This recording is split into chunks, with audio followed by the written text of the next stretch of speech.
Boa noite, meus queridos irmãos, minhas queridas irmãs. Que a paz do nosso Mestre Jesus esteja com todos nós. Sejam bem-vindos para mais um trabalho na noite de hoje, mais uma palestra pública, mais uma noite em que nos reunimos em nome do Cristo para uma reflexão sobre as nossas vidas, a nossa conduta, tendo o auxílio, da doutrina espírita e do Evangelho do Mestre. Hoje temos a grata satisfação de contar com a colaboração do nosso querido irmão Josué Fidelis, trabalhador do Uniluz de Setúbal, que já é nosso frequentador, já bem habitual, né, querido? E aqui hoje ele irá nos auxiliar nessa reflexão da noite de hoje, trazendo como tema a origem do bem e do mal. Deu um branco agora.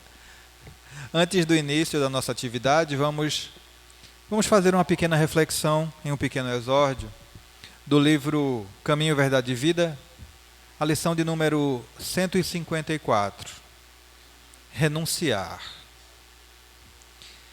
E todo aquele que tiver deixado casas, irmãos, irmãs, pai, mãe, mulher, filhos ou terras, por amor do meu nome, receberá 100 vezes tanto e herdará a vida eterna. Jesus, em Mateus, capítulo 19, versículo 29. Neste versículo do Evangelho de Mateus, o Mestre Divino nos induz ao dever de renunciar aos bens do mundo para alcançar a vida eterna. A necessidade proclama o Messias de abandonar pai e mãe, mulher e irmãos do mundo. No entanto, é necessário esclarecer como renunciar. Jesus explica que o êxito pertencerá aos que assim procederem por amor de seu nome. À primeira vista, o alvitre divino parece controverso. Como abandonar os sagrados deveres da existência se o Cristo veio até nós para santificá-los? Os discípulos precipitados não souberam atingir o sentido do texto nos tempos mais antigos. Numerosos irmãos de ideal recolheram-se à sombra do claustro, esquecendo obrigações superiores e inadiáveis. Fácil, porém, reconhecer como o Cristo renunciou. Aos companheiros que o abandonaram, aparece glorioso na ressurreição. Não obstante as hesitações dos amigos, divide com eles no cenáculo os júbilos eternos. Aos homens ingratos que o crucificaram, oferece sublime roteiro de salvação com o Evangelho e nunca se descuidou um minuto das criaturas. Observemos, portanto, o que representa renunciar por amor ao Cristo. É perder as esperanças da terra, conquistando as do céu. Se os pais são incompreensíveis, se a companheira é ingrata, se os irmãos parecem cruéis, é preciso renunciar à alegria de tê-los melhores ou perfeitos, unindo-nos ainda mais a eles todos,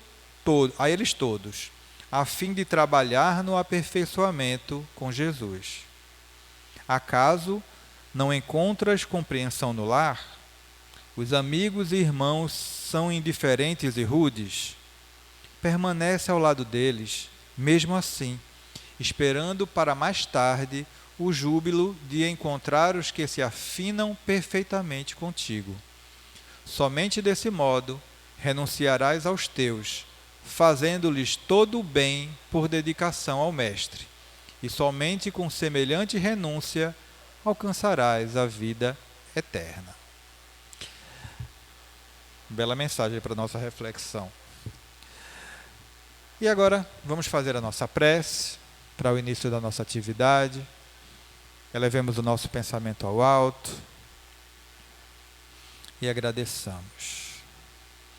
Querido Mestre Jesus, querido irmão e mentor Moacir, agradecidos estamos por mais uma vez abrires as portas dessa casa de oração e de trabalho para todos nós que aqui viemos em mais uma noite participar desse banquete que nos é oferecido pelo Evangelho do Cristo, à luz da doutrina espírita. Que possamos hoje sair daqui um pouco melhor do que aqui chegamos, que possamos aproveitar ao máximo o que aqui será ministrado para nos elevarmos como espíritos imortais que somos, unidos em harmonia e em paz, para assim conseguirmos compreender melhor essa nossa jornada, tirando proveito e auxiliando todos aqueles que encontrarmos pelo caminho. Que Deus nos abençoe e que o nosso Mestre Jesus ilumine os nossos caminhos hoje e sempre. Que assim seja. E assim, nessa rogativa, com a permissão da espiritualidade maior, damos por iniciada as atividades da noite de hoje. Passo a palavra ao meu querido irmão Josué. Pode ficar à vontade.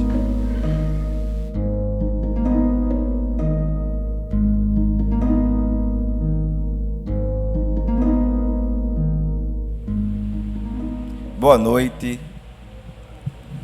Que as bênçãos de Jesus nos abençoe e nos ilumine hoje e sempre. É uma felicidade muito grande estar aqui com vocês, nessa casa de Jesus. E eu cheguei aqui, eu tive uma grata surpresa, porque eu vi a fachada toda bonita. E eu parabenizo vocês pelo cuidado, pelo amor, pelo carinho que tem pela casa. Porque nós amamos a causa, mas também amamos a casa, não é assim? É importante para todos nós. E é por isso que vocês estão de parabéns. O nosso tema de hoje é um tema interessante, mas é um tema complexo. Eu gostaria de trabalhar esse tema fazendo algumas viagens com vocês. Deixa eu perguntar uma coisa a vocês. Vocês gostam de viajar? Todo mundo aqui gosta de viajar, não gosta? Vamos viajar um pouco no tempo. E antes de começarmos a viagem no tempo com o nosso tema, eu preciso fazer uma outra pergunta. Qual é o sabor que a vida tem para você?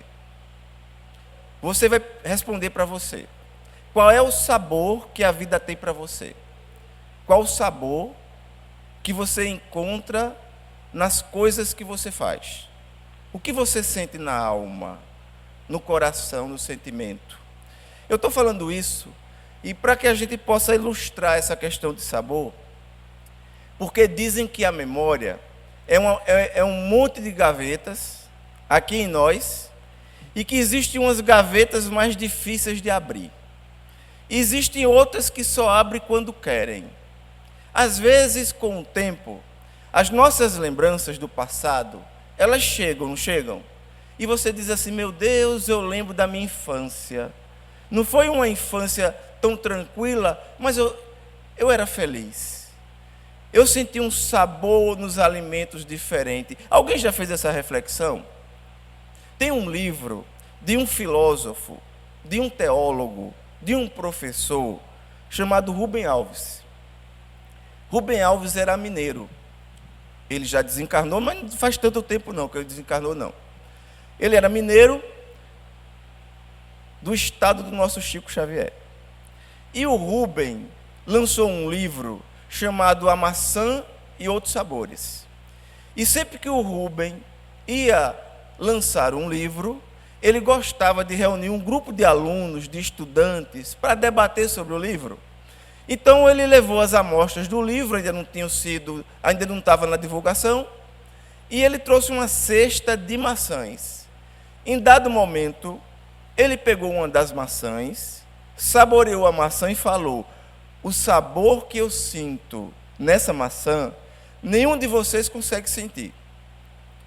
Um dos seus alunos, para provocá-lo, pegou uma outra maçã, mordeu e falou: o sabor que eu sinto nessa maçã é o mesmo que todo mundo sente, porque o sabor da maçã é igual para todo mundo. Aí o Rubem foi explicar porque aquela maçã tinha um sabor diferente para ele. E ele falou: essa maçã me lembra minha família, lembra minha mãe, lembra meu pai, lembra meus irmãos, em uma vida miserável que eu tive na infância, no interior de Belo Horizonte, no interior de Minas Gerais. E eu tive uma vida muito pobre. Meu pai trabalhava, nós passávamos necessidade, porque nossa família era numerosa. E a felicidade da minha mãe era, no final de ano, meu pai conseguir ganhar um pouco mais, comprar algumas maçãs, para que ela pudesse saborear. Eu não sei se vocês lembram, dizem que houve uma época que geralmente criança só comia maçã quando ficava doente. Alguém aqui lembra dessa época? Não. Você lembra? E ele contava que quando o irmão ficava doente, que ia comer uma maçã, e a mãe descascava, o outro dizia: ô mãe, pelo menos deixa casca para mim. Hoje maçã se perde por aí, não é assim? Parece até que não tem valor, mas antigamente tinha muito valor. E o Rubem conta, nesse período, minha mãe no final de ano, ou na ceia de Natal, ou de Ano Novo, ela pegava 2 ou 3 maçãs, porque meu pai só conseguia comprar 2 ou 3 maçãs. E ela repartia e cortava, e dava a todos os filhos. E nós falávamos para ela: mãe, coma maçã, porque a senhora ama as maçãs. E ela dizia: não, meu filho, a minha felicidade é compartilhar com vocês. Compartilhar é uma coisa tão boa, não é? Você já imaginou você num banquete? Num banquete, tudo que você gosta, mas você sozinho ou sozinha, esse banquete fica saboroso? O verdadeiro banquete que você gostaria seria aquele que você pudesse compartilhar com sua família, com seus amigos, com quem você quisesse. Mas sozinho não tem o mesmo sabor, tem? Não tem o mesmo sabor. E o sabor da maçã, Rubem Alves contando, esse sabor que eu sinto quando eu saboreio essa maçã, me remete à minha infância e à saudade que eu tenho da minha mãe. Por isso que eu perguntei a vocês: qual o sabor que a vida tem para você? Qual a lembrança alegre que nós podemos ter de qualquer fase de nossa vida, que nós precisamos despertar em nós, porque somos espíritos imortais, porque o sabor das coisas, quem oferece, quem recebe somos nós. Porque o Evangelho de Jesus é o mesmo Evangelho para todo mundo. Mas existe aquele que recebe com alegria. Existe aquele que recebe com desdém. Existe aquele que recebe a mensagem que transforma a sua vida. Existe aquele que recebe a mensagem e que ignora. A mensagem é a mesma. Mas quem dá o sabor é o seu coração, é o seu sentimento, é se estamos preparados para receber. E eu estou fazendo essa introdução para que possamos entender a origem do bem e do mal, que está lá no livro A Gênese de Kardec. E o bem eu não preciso explicar a origem para vocês, porque todo bem vem de Deus. Tudo que é bom, todo bem vem de Deus, mas Deus é o Criador de tudo. Então tudo que existe, só existe porque há permissão de Deus. Tudo que existe. E tudo que acontece, só acontece porque há permissão de Deus. A Bíblia diz que não cai uma folha da árvore sem a permissão de Deus.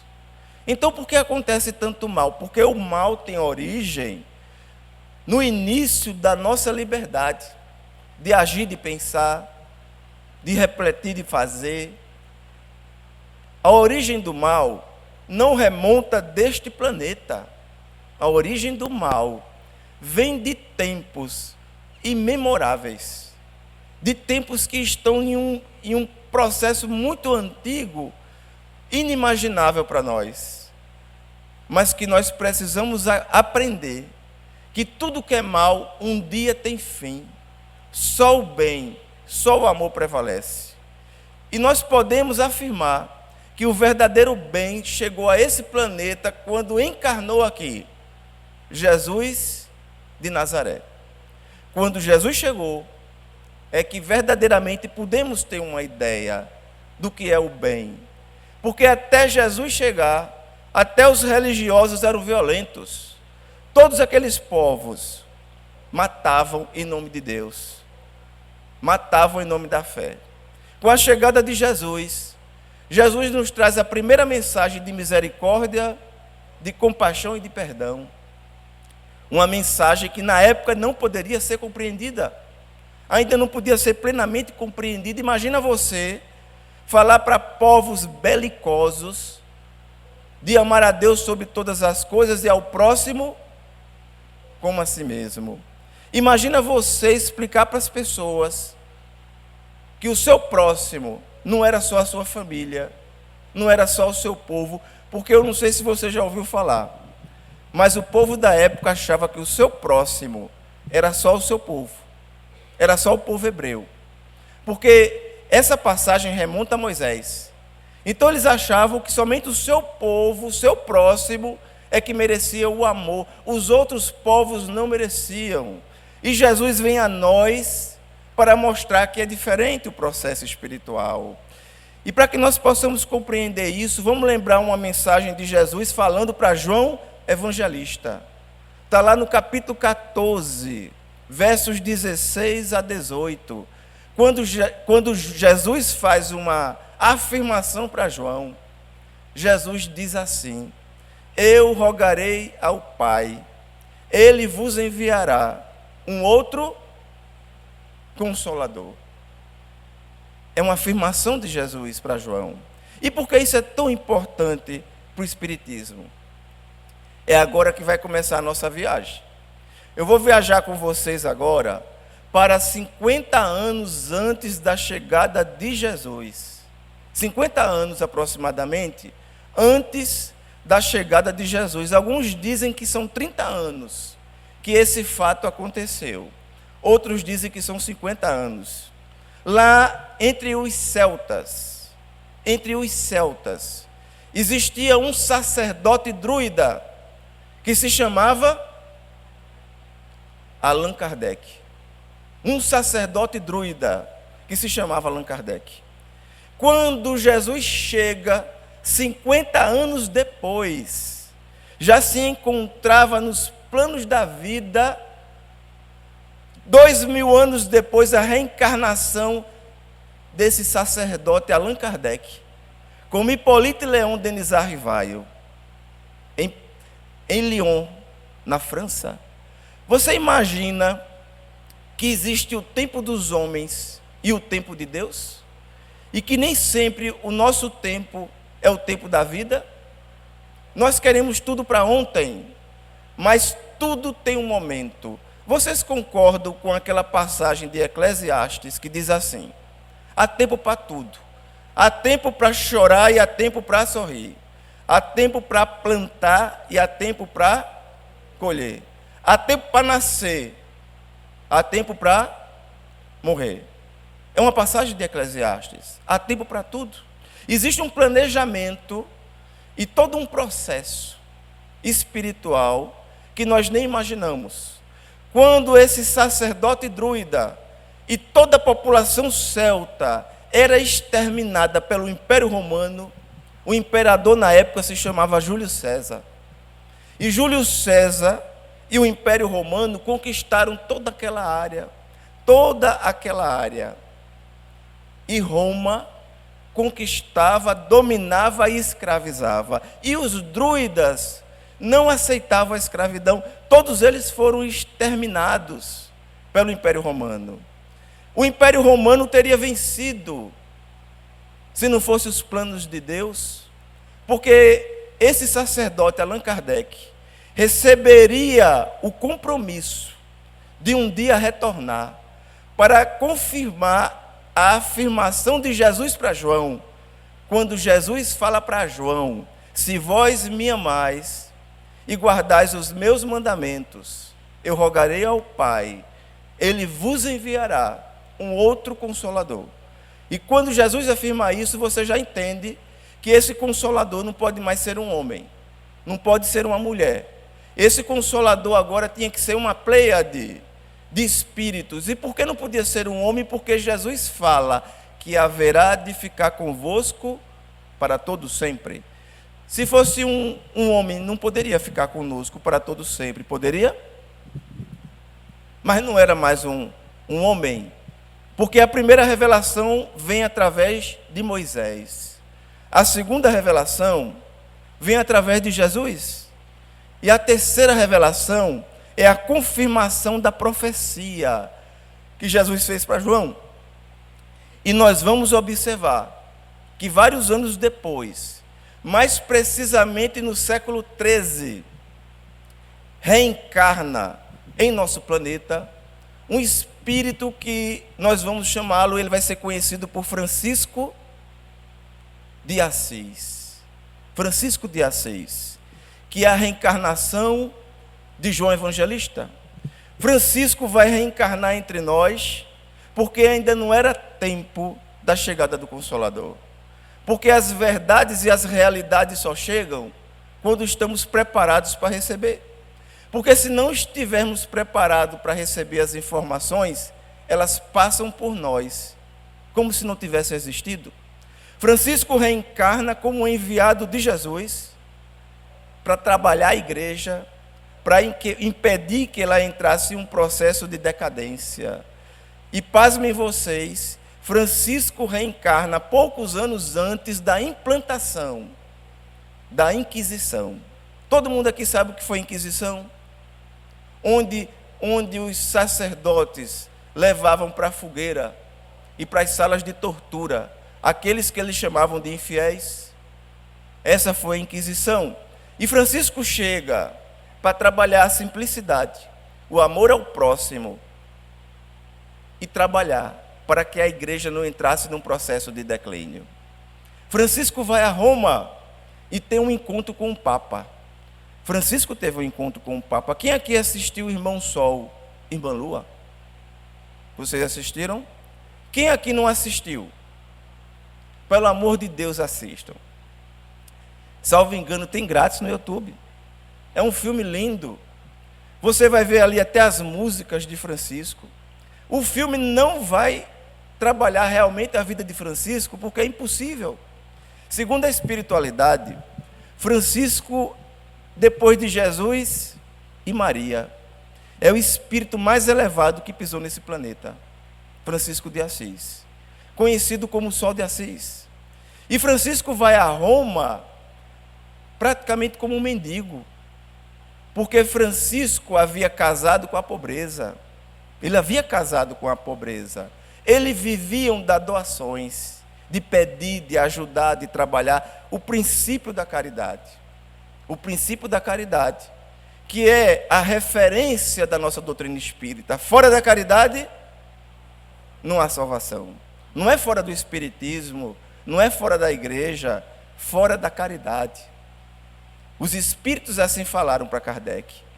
E Francisco foi ao Vaticano e conta a espiritualidade que o Papa parecia quase um zumbi, rodeado de cardeais que o sugavam, sedentos de ouro, de fortunas. E naquele momento que entra Francisco como um maltrapilho, que o Papa olha e pergunta: o que é que esses mendigos vieram fazer aqui nesta casa? Quando eles se preparam para jogar Francisco com os seus que o acompanhavam para fora do Vaticano, o Papa lembra de um sonho que teve com Inocêncio III, que foi o Papa que o antecedeu. Inocêncio falou para ele: recebe Francisco, é Jesus quem o quer. Ele lembrou do sonho. Ele manda esperar. O Papa desce as escadarias e vai ao encontro de Francisco. Francisco parecia um maltrapilho. E naquele momento, quando o Papa se aproxima de Francisco, ele cai de joelhos diante de Francisco. Ele não caiu de joelhos porque ele queria. Ele caiu de joelhos porque, diante da superioridade moral e espiritual de Francisco, ele não conseguiu ficar em pé. Ele caiu de joelhos. E os cardeais ficaram impactados porque o Papa de joelhos diante de um mendigo, aquele mendigo, até hoje, é conhecido como o sol de Assis, o sol que não apaga. E na época em que Francisco viveu em Assis, para que nós possamos compreender melhor, a espiritualidade fala que era comum Francisco, ainda quando ele era jovem, que não havia assumido seu compromisso, na sua cama quentinha, porque seu pai era um rico comerciante em Assis, um Bernardone, Francisco saía da cama e ia dormir no chão. E o pai dele olhava e dizia assim: meu Deus, meu filho só pode ser louco. Como é que ele, que tem tudo, dorme numa cama de linho e seda e vai dormir no chão? No inverno de Assis, porque o inverno de Assis era rigoroso, nevava, era abaixo de zero. E meu filho sai da cama para dormir num chão gelado. O que ele não sabia é que naquele momento que Francisco saía da cama para dormir no chão, ele estava relembrando na época em que ele acompanhava Jesus na Palestina, quando durante as suas caminhadas, eles paravam para dormir ao relento, muitas vezes no caminho. E naquele momento, espiritualmente falando, ele fazia uma catarse, lembrando da época em que acompanhava Jesus como João Evangelista, porque assim são as memórias. Existem gavetas de memórias em todos nós. Existem as memórias desta encarnação e existem as memórias de outras encarnações. Tudo está interligado, tudo está interligado. Tantos processos estão em conexão. Eu vou fazer aqui uma comparação para vocês. O que é que tem a ver o bolo que está aqui na entrada do Moacir, na lanchonetezinha? Não tem uma lanchonetezinha na entrada? Maravilhosa essa lanchonete. O que é que tem a ver aquele bolinho, aquele suco, com divulgação do Evangelho, com a divulgação do Evangelho, com Kardec, com Jesus e com a mensagem do Cristo em nossas vidas? Tudo a ver, tudo está interligado, porque esse bolinho lá fora ajuda a manter as portas da casa espírita aberta. E se ele colabora para manter as portas da casa espírita aberta, ajuda ou não ajuda a divulgar o Evangelho? Ajuda a divulgar o Evangelho.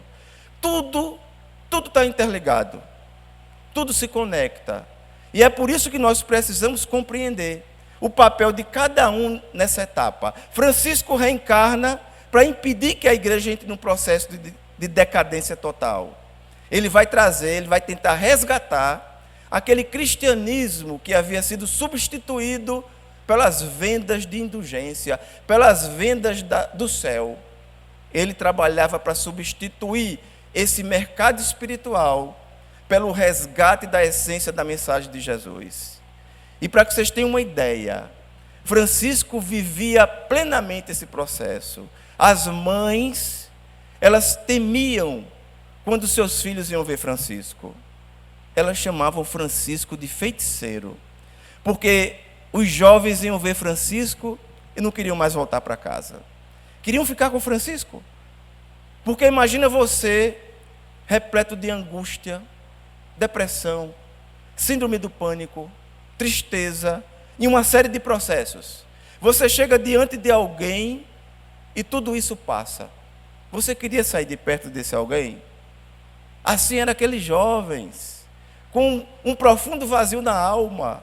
Quando eles chegavam próximos a Francisco, eles sentiam o verdadeiro sabor da vida. Eles sentiam que se encontravam verdadeiramente vivos, não apenas existindo, vivos. E eles não queriam mais sair de perto de Francisco. Eles começavam a acompanhar Francisco e participar desse projeto espiritual. As mães se inquietavam até o dia em que elas também iam ver Francisco.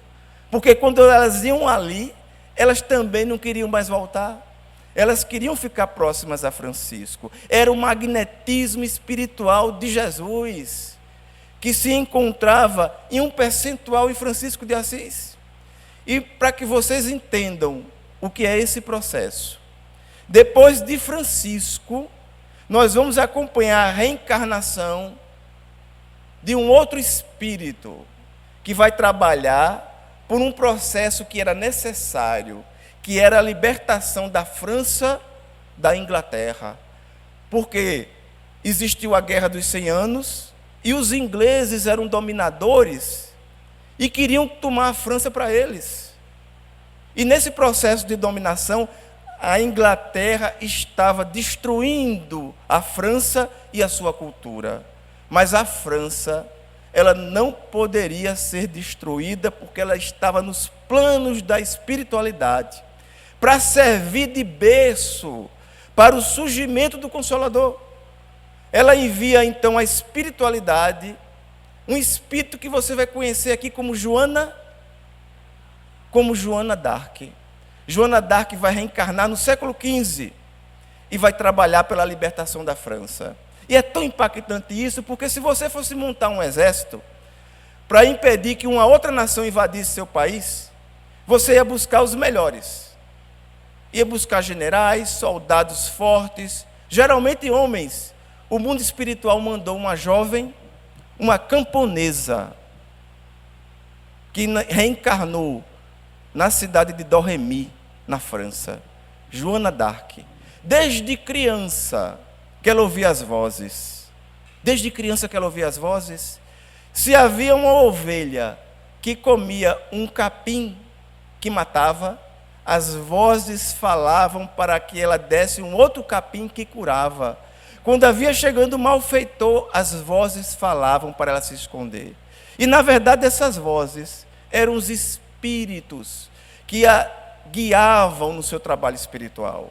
Joana d'Arc vem e liberta a França do jugo inglês, mas é traída pela própria França e entregue à igreja para que seja queimada também na Inquisição, como bruxa e feiticeira. Ela foi traída e foi queimada. E segundo Leon Denis, Joana d'Arc é a reencarnação de Judas Iscariotes, que reencarnou como Joana para cumprir seu processo de libertação, para trabalhar também pela consolidação da chegada do Consolador, porque a França não poderia deixar de existir.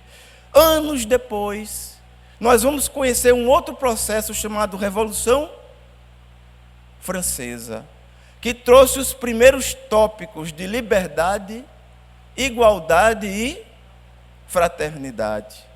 Liberdade, igualdade e fraternidade ainda não existe plenamente em nenhum lugar desse planeta. Nenhum lugar desse planeta tem plenamente liberdade, igualdade e fraternidade. Mas aquilo ali foi a semente que foi jogada. Por que essa semente foi jogada? Porque ela estava preparando a terra. Ela estava preparando a terra para a chegada do Consolador. Nossos planos são para ontem, mas os planos de Deus vêm através dos tempos. Quando Jesus olha para João e fala: eu rogarei ao Pai, Ele vos enviará um outro Consolador. Eu imagino que as pessoas da época ficaram esperando o Consolador para chegar anos depois. Não é assim? O que é que você esperaria? Olha, Jesus falou que ia rogar ao Pai, que haveria de mandar um outro Consolador. Jesus já foi. Então esse Consolador deve chegar daqui a uns 2 anos, daqui a uns 3 anos. Ele chegaria 1857 anos depois. Depois de todas essas etapas que falamos. Veio a Revolução Francesa, trouxe os primeiros tópicos de liberdade, igualdade e fraternidade, porque o Espiritismo só poderia vingar em um terreno onde tivesse os primeiros princípios de liberdade. A Europa era extremamente católica, ou então protestante. E havia um fundamentalismo religioso. Se o Espiritismo surgisse em Portugal, Kardec tinha sido queimado. Se o espiritismo surgisse na Espanha, ele também teria sido queimado. Quem aqui não lembra do Auto de Fé de Barcelona, onde os livros espíritas foram apreendidos pelo bispo e queimados em praça pública? Mas o espiritismo surge na França. E ele surge na França porque foi um trabalho da espiritualidade, para que ele tivesse condições de começar a surgir e se espalhar pelo planeta. Ele surge na França e depois ele transmite a árvore e a consolidação para o Brasil. E como é que nós sabemos que foi transferido pelo Brasil? Porque qualquer país onde reencarnasse Francisco Cândido Xavier, Bezerra de Menezes, Eurípides Barzanufo, seria ou não seria a pátria do Evangelho? Porque o Espiritismo vai chegar no momento em que as pessoas haviam se desencontrado, onde o cristianismo era o cristianismo das palavras, da retórica, não era o cristianismo do sentimento. Porque as pessoas não viviam Jesus, as pessoas viviam os ritos, as pessoas não viviam o sentimento que Jesus nos trouxe. O Espiritismo chega para resgatar essa mensagem de sentimento, a verdadeira essência do Evangelho. O cristianismo estava na UTI da vida, repleto de rituais, repleto de dogmas, de religiosos que falavam no reino dos céus, mas preferiam o reino da terra. Surge a mensagem do Evangelho. Fora da caridade não há salvação. O homem de bem, missão dos espíritas. E qual é a missão dos espíritas? É espiritizar o mundo? Não. É espiritualizar. É trazer o amor, é resgatar a compaixão em nossas vidas. Essa é a verdadeira essência do Evangelho. É o significado da presença do bem. Porque quando você lê o Evangelho de Jesus, não é o Evangelho de Jesus, é o Evangelho de Deus, que vem para nós através de Jesus. É o Evangelho de Deus, que vem para nós através de Jesus. E é preciso que possamos compreender que precisamos saborear esse Evangelho no coração. Ele não é apenas para ser lido, ele não é apenas para ser repetido da boca para fora, ele é para ser vivido, ele é para ser sentido, é todo esse processo espiritual. Mas Jesus, quando estava próximo da crucificação, vocês vão perceber que Jesus vai fazer uma viagem e chama seus discípulos para ir até Jerusalém. Jesus fala: preciso ir a Jerusalém, porque naquela época se comemorava a Páscoa judaica. Porque vocês sabem que a Páscoa, ela tem origem no judaísmo. Porque quando o povo de Israel era escravo no cativeiro egípcio, reencarna Moisés para libertar esse povo do cativeiro egípcio. 400 anos de escravidão. Moisés vem e liberta esse povo naquela passagem simbólica em que o mar se abriu, o mar vermelho. Na verdade, o mar nunca se abriu. A ciência comprova que o povo de Israel saiu por um canal, não do mar, mas um canal. Mas em outro momento a gente fala sobre isso. Mas essa passagem de libertação significa para eles o entendimento de Páscoa, porque a palavra Páscoa significa passar sobre. Passar sobre. E os judeus, os hebreus, comemoravam com muita força esse período da passagem, da sua libertação do cativeiro egípcio. Jesus vai chegar em Jerusalém e a Igreja Católica vai instituir a Páscoa cristã, porque Jesus foi crucificado justamente no período da Páscoa judaica. Então, enquanto os judeus comemoram a Páscoa, os cristãos também comemoram a Páscoa. Só que a Páscoa que nós chamamos de Páscoa cristã, que fala sobre o processo de crucificação de Jesus. Quando Jesus se encaminha para Jerusalém, Jesus faz um pedido a seus apóstolos. Jesus fala: eu quero ir a Jerusalém. Naquela época, todo homem antes de morrer, precisava ir a Jerusalém. E Jesus pede para ir a Jerusalém pelo caminho mais longo, pela Samaria, porque ele queria passar na Samaria. Ele queria passar na Samaria porque existia uma razão para aquela passagem.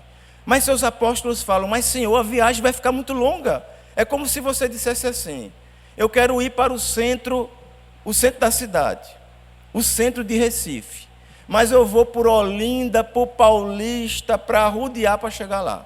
Deu para entender? Eles foram pela Samaria. E no caminho, João Evangelista, ainda era muito jovem, foi na frente para pedir uma pousada para que aquelas pessoas da Samaria recebessem os viajantes e pudessem oferecer uma hospedaria, porque era um hábito na época. Todo viajante precisava ser recepcionado, precisava ter um lugar para dormir, precisava ter um lugar para se alimentar. Então, a caminho da Samaria, João vai na frente para conseguir logo essa hospedagem.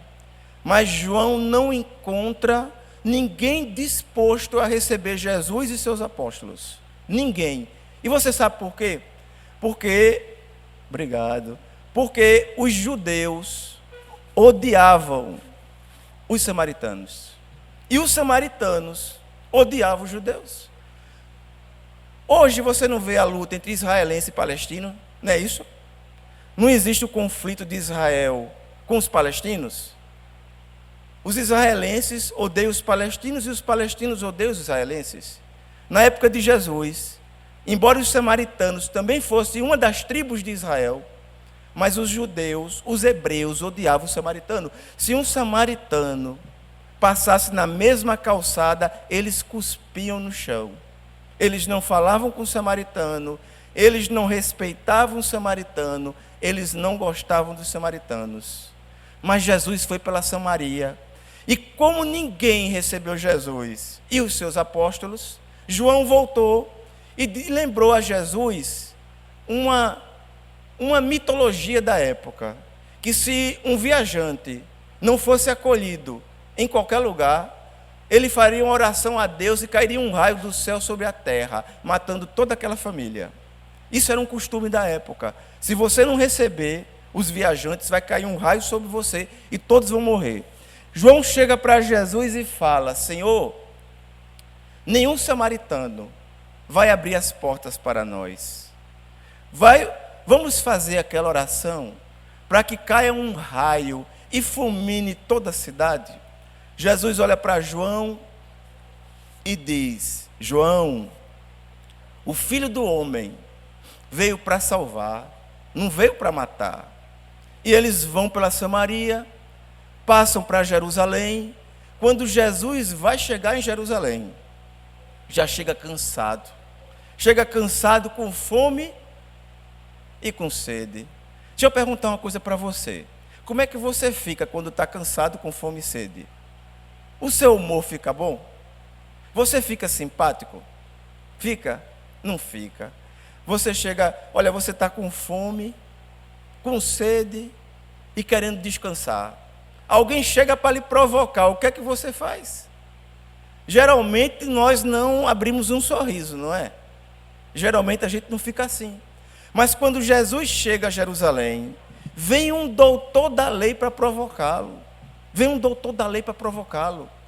Naquele momento que Jesus estava cansado, com fome e com sede, mas Jesus, o governador espiritual do planeta, naquele momento, com sua grandeza, não se deixou levar pelo cansaço, pela fome e pela sede. Porque o doutor da lei era um especialista na lei mosaica. Ele se aproxima de Jesus e pergunta: Mestre, o que devo fazer para conquistar a vida eterna? Jesus responde para ele com uma pergunta: o que diz a lei? Ele não era o doutor da lei? E você sabe que a lei que nós falamos é a lei de Moisés. Havia os estudiosos da lei mosaica, eles eram conhecidos como doutor da lei. Então Jesus olha para ele e fala: o que diz a lei?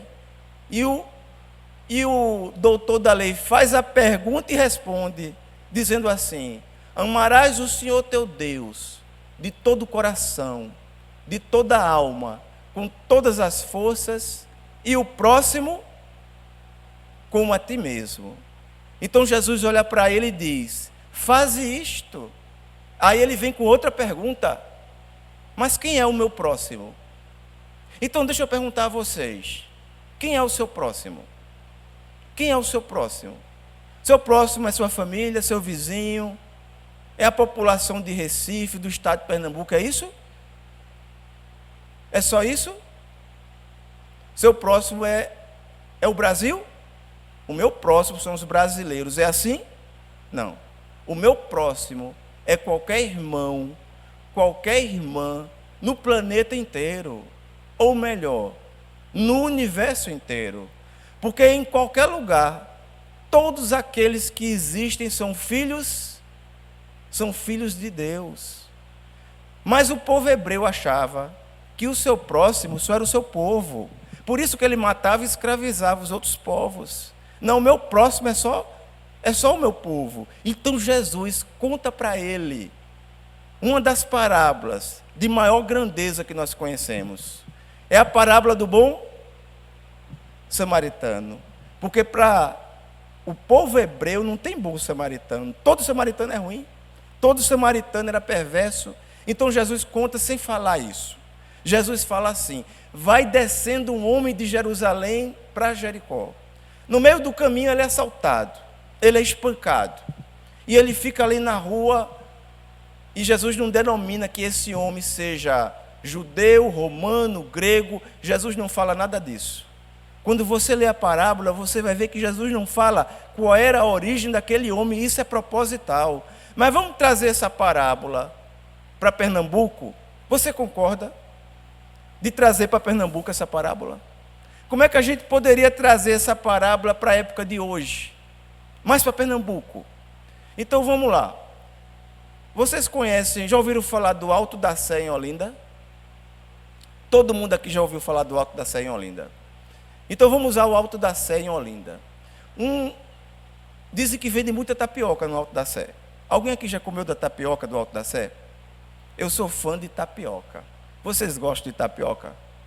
Tapioca com um cafezinho. É bom demais. Tapioca e um cafezinho. Eu amo um cafezinho. Café é tudo de bom, né? Mas tem pessoas que não gostam, mas tomam um chá. Eu gosto de café. E aí vai descendo alguém que vendia tapioca com café. Depois de trabalhar a noite todinha. E aconteceu com essa pessoa uma coisa que é muito difícil de acontecer aqui no Recife. Ela foi assaltada. Não é fácil acontecer isso, né? Porque a gente não tem assalto. E ela foi descendo o Alto da Sé em Olinda e ela foi assaltada. Foi espancada, ficou ali no chão, perto de morrer, precisando da ajuda de alguém. Na parábola Jesus conta assim: vai passando um sacerdote. O sacerdote que Jesus conta não era o sacerdote católico, não existia sacerdote católico, era um sacerdote do templo judeu. Vai passando um sacerdote, mas o sacerdote passa direto. Então na nossa parábola vai passando um sacerdote também. Um sacerdote católico. Porque a gente vai trazer a parábola para o nosso momento de hoje. Mas deixa eu perguntar uma coisa a vocês. Vocês concordam que possamos fazer essa comparação? Para entender a parábola de Jesus, na linguagem de hoje? Então vamos lá. Foi passando um sacerdote católico e olhou o homem lá no chão estirado. Chegou perto dele e disse assim: meu filho, você está muito machucado, sofrendo, mas eu não posso fazer nada. Eu não posso fazer nada porque eu vou celebrar uma missa agora. Uma missa vespertina, então eu não posso parar. Mas antes de ir, eu vou fazer aqui para você o Pai, Filho e Espírito Santo. Fique com Deus e vá embora. Passou o sacerdote católico. Quem é que está faltando passar agora, do tempo de hoje? Um pastor. Vai passar agora um pastor. E o pastor vai passando e vê o coitado do tapioqueiro ali deitado, espancado e desacordado. Por isso que você não sabia quem ele era, de onde ele era. Por quê? Porque se você está inconsciente, não pode falar, Não dá para saber quem é de qual nação, porque não está escrito na testa. E Jesus fez questão de deixar isso bem claro. Não importa a nação. Mas vai passando um pastor, vê o tapioqueiro lá deitado, chega perto dele e diz: meu irmão, mas o que houve com você? O que fizeram com você? Machucaram muito você. Mas eu não posso fazer nada. Eu vou para um culto logo cedo. Não dá tempo de parar para lhe ajudar, mas antes eu vou lhe salvar em nome de Jesus. Então pergunta para o garçom ou para o tapioqueiro: você quer ser salvo? Levante a mão em nome de Jesus. O coitado machucado, inconsciente, podia levantar a mão? E ele diz: eu sei que você não pode, mas eu vou deixar a bênção de Deus em nome de Jesus. E o pastor vai embora. Passou um sacerdote católico, passou um pastor protestante. Quem é que está faltando passar agora? Quem? Mas rapaz, logo o espírita. Vai escapar o espírita não? Vai não. O espírita vai passando agora um espírita. Aí vai passando o espírita. E vê o garçom, o tapioqueiro lá deitado. O que é que você acha que o espírita fez? Socorreu ele, né? Mas esse espírita não fez isso não. Esse espírita olhou ele ali deitado, chegou perto dele e disse assim: meu irmão, mas o que foi que fizeram com você? Mas eu posso dizer uma coisa, que se você levou uma surra, é porque você já deu uma surra em alguém. Você está pagando. Isso aqui é um resgate. Você está resgatando tudo que você fez. E o coitado lá deitado, todo machucado, não entendia nada disso, porque às vezes, como espíritas, nós somos até cruéis. Eu já ouvi pessoas que chegaram no velório, alguém que alguém amava muito estava ali, o corpo físico pelo menos. Ah, meu irmão, ah, minha irmã, mas não morreu não, está vivo, vai reencarnar. A pessoa não entende nada disso. Isso é um consolo? Outra vez chega diante de alguém que está sofrendo. Está sofrendo porque perdeu o emprego, perdeu alguém da família, está se sentindo jogado no fundo do poço. Aí o espírita, com toda a caridade, faz.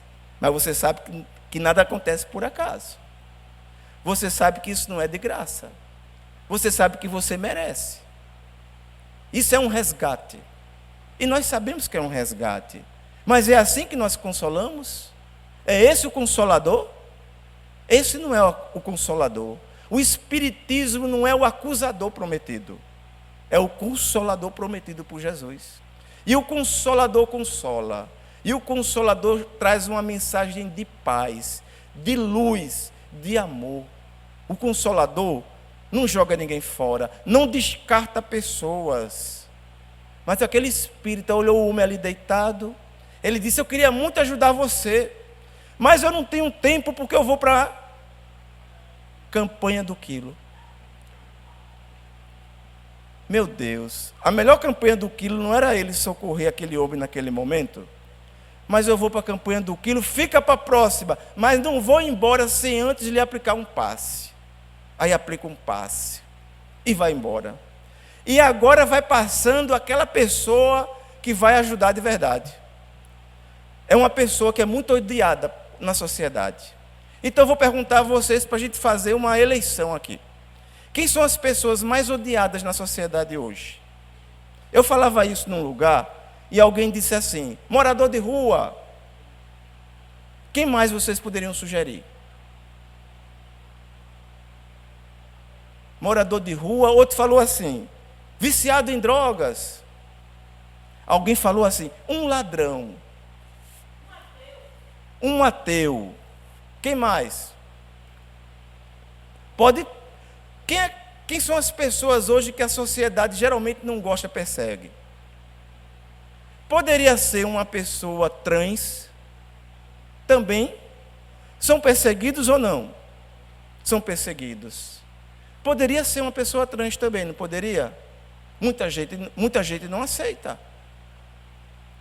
Eu ouvi uma pessoa dizer uma vez para mim assim: meu filho, eu sofro tanto porque eu sou mãe. E meu filho chegou para mim e falou que é gay. Então eu estou muito triste porque sabe que isso é pecado. Eu olhei para aquela mãe e disse assim: ô mãe, mas por que é pecado? Ela disse: não é contra a lei de Deus. Eu digo: as pessoas foram criadas por quem? Por Deus. E então Deus nos cria. A natureza não se engana. Nós reencarnamos com a definição da condição sexual. E Deus nunca se engana. Ela olhou para mim e disse: Aí ela falou: mas e os trans? Então os trans são muito perseguidos. Há uma estatística que diz que alguém trans geralmente só vive até os 30, 40 anos de idade, já é um recorde. Porque geralmente são assassinados. As famílias muitas vezes não aceitam, expulsam de casa. Eu já ouvi isso várias vezes. Pode ser um trans, pode ser um ladrão. Quem é que você prefere que seja o substituto do samaritano na história? O ateu. Então vai passando um ateu. Vamos fazer com o ateu? Vamos fazer com o ateu. Vai passando um ateu que não tem nenhuma crença em Deus. Vê o homem ali deitado, estirado, sofrendo. Pega ele no braço, leva ele para uma UPA. Você sabe que o atendimento na UPA é bem rápido. Aí chega de manhã, sai de noite. E uma receita de remédio para comprar. Aí ele olha no bolso, estava meio liso. Mas o que ele tinha, ele comprou a medicação e disse assim: tome, meu irmão, tome e vá se tratar. Quem foi o verdadeiro irmão, o próximo daquele garçom, daquele tapioqueiro? Foi o padre, o pastor, o espírita ou o ateu? Foi o ateu. Assim respondeu Jesus para o doutor da lei, porque o doutor da lei odiava o samaritano. E passou o sacerdote, o levita, ninguém ajudou, aí passa um samaritano. E aí na hora que Jesus disse isso, eu acredito que o doutor da lei até tremeu. E Jesus fala: e o samaritano o acolheu, o enfaixou suas feridas, o levou para uma hospedagem e gastou com tratamento. E Jesus pergunta ao doutor da lei para que ele responda: quem foi o mais próximo desse homem? E o doutor da lei fala: o último, porque ele não queria falar a palavra samaritano. Ele fala: o último. E o que Jesus quis dizer com isso? É que o nosso próximo, o nosso irmão, é qualquer ser de Deus que exista nesse planeta. Em qualquer lugar que você chegar, tem um irmão, uma irmã, é um filho de Deus. Em qualquer lugar que nós chegamos, encontramos a presença de Jesus. Essa é a verdadeira mensagem que Deus, através de Jesus, traz para nós. É a mensagem do bem. Tem uma música que diz que o bem do amor faz bem ao coração. O bem do amor faz bem. O bem do amor transforma vidas, renova almas. As pessoas que se aproximavam de Chico, Francisco de Assis, tinham suas vidas transformadas. As pessoas que chegaram também perto do nosso Chico, Francisco Cândido Xavier, também tinham suas vidas transformadas, porque elas sentiam o magnetismo espiritual, da autoridade moral desses espíritos. E quando nós falamos da origem do mal, porque tudo que existe foi criado por Deus, você concorda? Então, se existe o mal, só existe porque Deus permite. Chega uma pessoa obsidiada na casa. Já chegou assim? Obsidiada. Mas por que existe obsessão? Sabe por que existe obsessão? Porque Deus permite. Se Deus permite, tem um motivo para chegar. Não cai uma folha da árvore sem autorização de Deus. Então, tudo o que acontece tem autorização divina.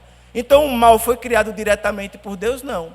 Mas o mal foi criado pela criação divina, porque em dado momento de nossas existências, porque temos várias reencarnações, ainda em condições imemoráveis, quando nós éramos amebas, já existia o mal.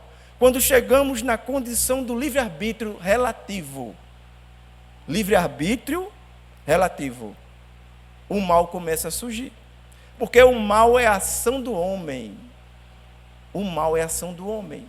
O mal não é ação criada diretamente por Deus, mas só existe porque não há mal que dure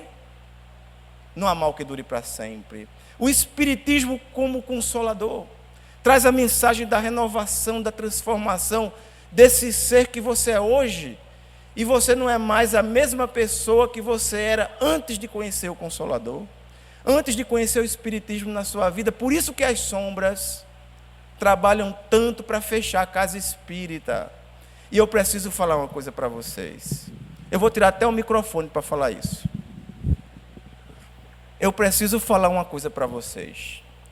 Em janeiro desse ano, eu estava recebendo muita intuição e muita mensagem nos sonhos para trabalhar um tema.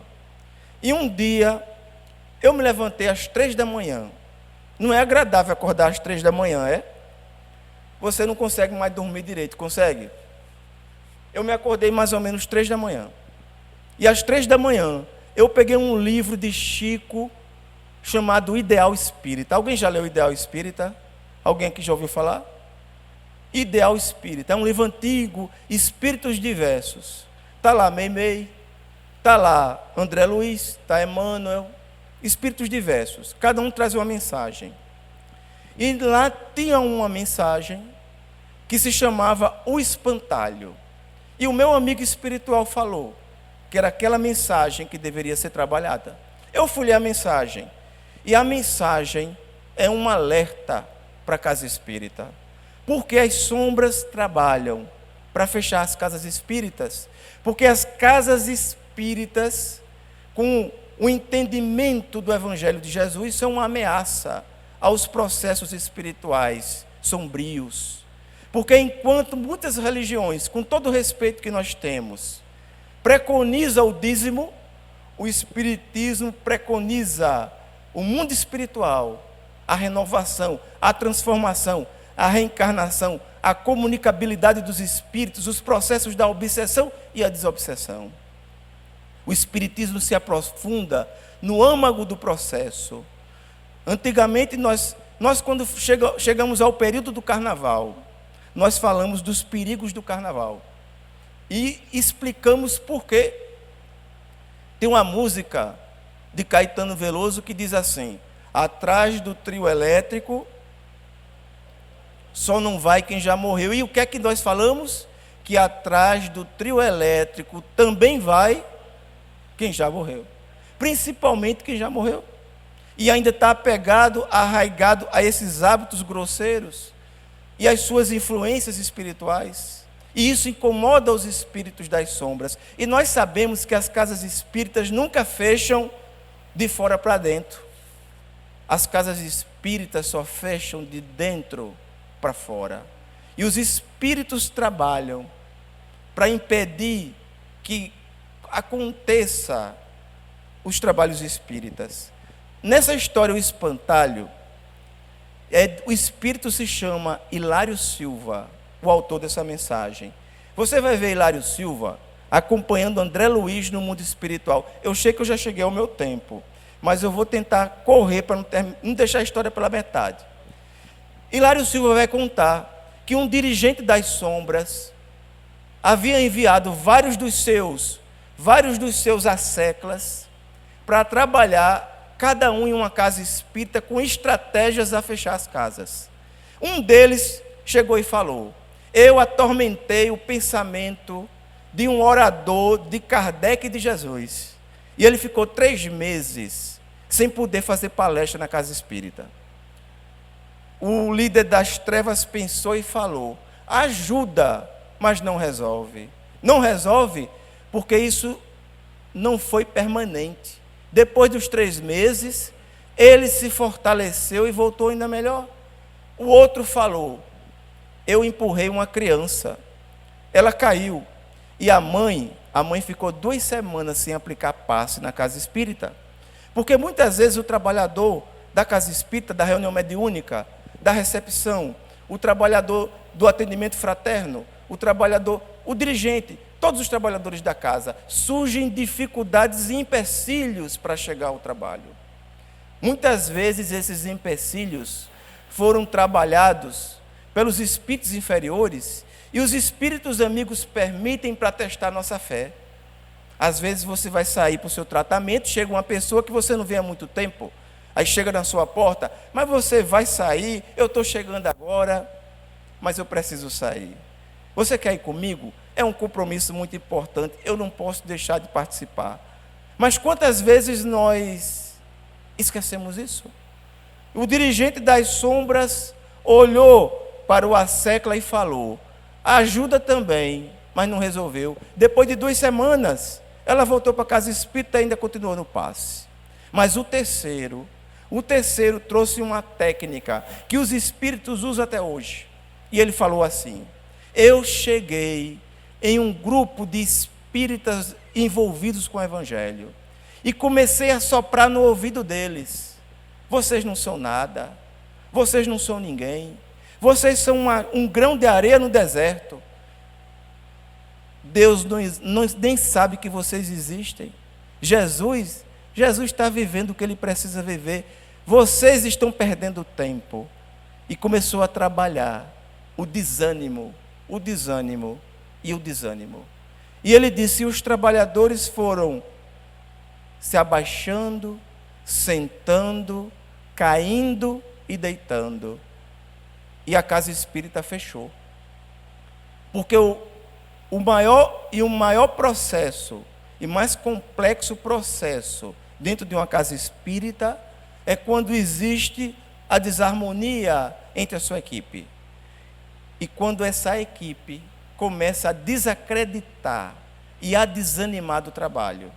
Porque os espíritos trabalham com técnicas para nos levar ao processo do desânimo e da acomodação. Tem pessoas que dizem assim: eu não estou com força nem de me levantar da cama, eu não estou com condição de sair, eu não estou em condição de ir para o tratamento. E nós precisamos entender que é preciso que nos esforcemos, que possamos nos habilitar. Porque o que o mundo espiritual pede de nós não é que você escale o Monte Everest, nem que vá à Lua, mas é que possamos sentir a mensagem do Evangelho, colocar os nossos irmãos e irmãs na condição que nós precisamos colocar. Porque quando nos encontramos na casa espírita, em qualquer tarefa de amor ao Cristo, nós precisamos entender que amar a Jesus é amar aqueles que nos perseguem, que nos caluniam, aqueles que nos ofendem, aqueles nossos irmãos e irmãs que se encontram deitados nas ruas, nas esquinas, nos presídios, nos hospitais. Porque em qualquer parte que você for, você vai encontrar a presença de Jesus. Mas quem disse isso? Jesus. Quando ele falou: tive fome e me destes de comer, tive sede e me destes de beber, estive preso e me visitastes. Mas, Senhor, quando estivesses em nossa porta e não te demos de comer e de beber e nem te visitamos?